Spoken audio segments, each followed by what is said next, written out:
So RBI rules ను పాటిస్తూ మీరు ఏదైనా విదేశాలకు పంపాలంటే ప్రతి పైసకు కూడా లెక్క చూపెట్టాలి. అందులో పరిమితి ఉంటది.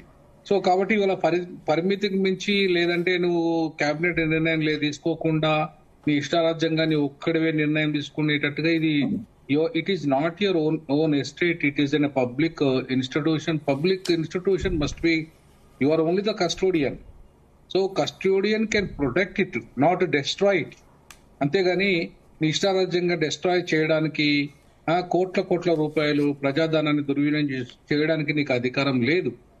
కాబట్టి ఇందులో ఖచ్చితంగా కొంత అవినీతి జరిగిన మాట వాస్తవమే. దీనికి అవినీతి ఈయన డైరెక్ట్ చేసుకున్నాడు, అవినీతి జరిగిందని మీరు చెప్తున్నారు, కానీ బ్యాంకుల ద్వారానే చెల్లింపులు జరిగాయి, దీంట్లో అవినీతి లేదని బీఆర్ఎస్ వాళ్ళు చెప్తున్నారు. అంటే అవినీతి అంటే డైరెక్ట్ అవినీతి లేకపోవచ్చు అండి. ఇప్పుడు నేనేమంటానంటే డైరెక్ట్ అవినీతి చెక్కుల రూపంలో వచ్చినా కూడా ఇండైరెక్ట్ అవినీతి జరిగింది కదా. ఇప్పుడు 10 కోట్ల కంటే నీకు పరిమితి లేదు, దాంట్లో నువ్వు దాదాపుగా 53 కోట్లు ఏదో ఇచ్చినట్టుగా చెక్కుల రూపంలో ఉంది. మరి ఇప్పుడు 8 కోట్ల దాకా ప్రభుత్వం అనవసరంగా దాని మీద అందుకు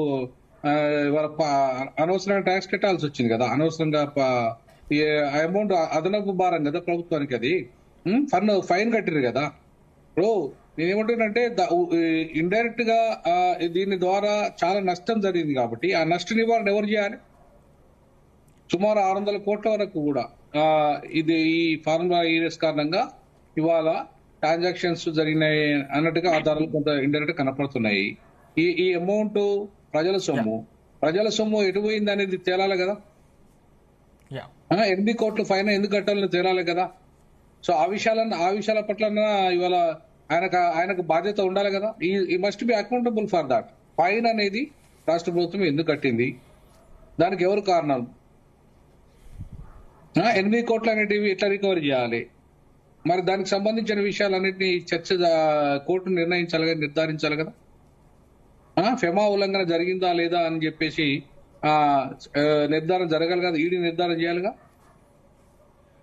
కాబట్టి ఇవన్నీ కూడా చర్చనీయాంశాలే కాబట్టి ఖచ్చితంగా కోర్టులు నిర్ణయిస్తాయి, కోర్టులు చట్టపరంగా శిక్షిస్తాయి. ఎవరికైనా చట్టం ఒక్కటే, ఆయన కేటీఆర్ అయినా ఇంకెవరైనా సరే ఈ దేశంలో చట్టం ఉల్లంఘిస్తున్నా ప్రజాధనాన్ని దుర్వినియోగం చేసినా శిక్ష పడాల్సిందే. రైట్.